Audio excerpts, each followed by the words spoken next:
Sir Marlo. Okay tayo, sir.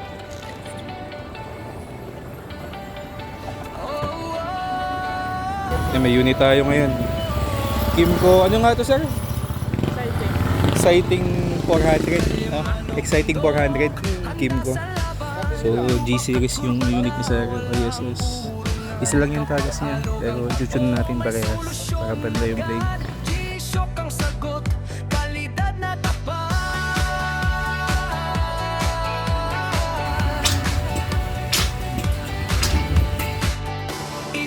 Ang motor ayusin ang galaw. Bawat piyesa't langis siguradong maayos. Sa bawat kalsada kung yan, ito matagal dito. Kailangan kasi dito talagang walang hangin sa loob. Walang air gap. Kailangan dito talagang puro langis lang. Kasi once nagkaroon ng air gap yan o hangin, magkakaroon tayo ng dead spot. Ang ibig sabihin nun, smooth yung play niya. Pero sa dulo, biglang may lalagapak. So, mabilis yung sa dulo. Kaya, ayan, nakikita nyo, iniiba-iba natin yung position. Para lang mawala yung mga bubbles niya sa loob. Kasi, syempre, parang ano yun bottled water na bawas na yun naman.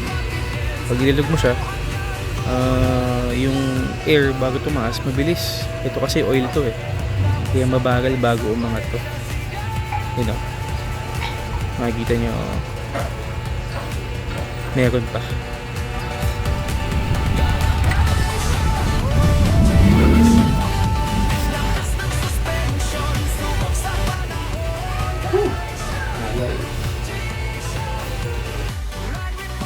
May mga naggagawa ng shock na ang nilalagay niya sa reservoir or sa bladder ay yung sa air compressor.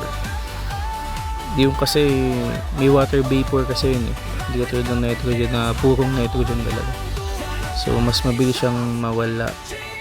Mas mabilis siyang mag-fade na mag-slip.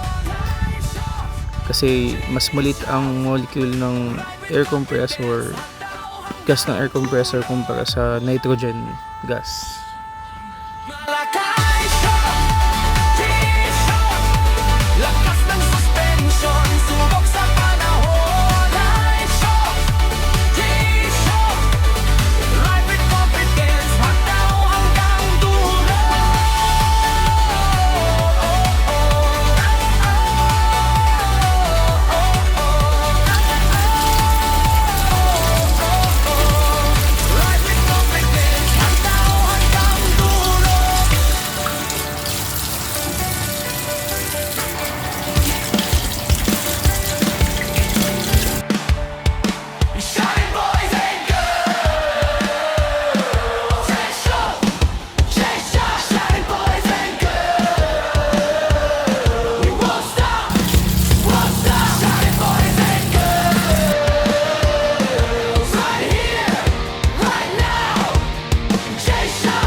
Kawasaki, tuloy ko nga.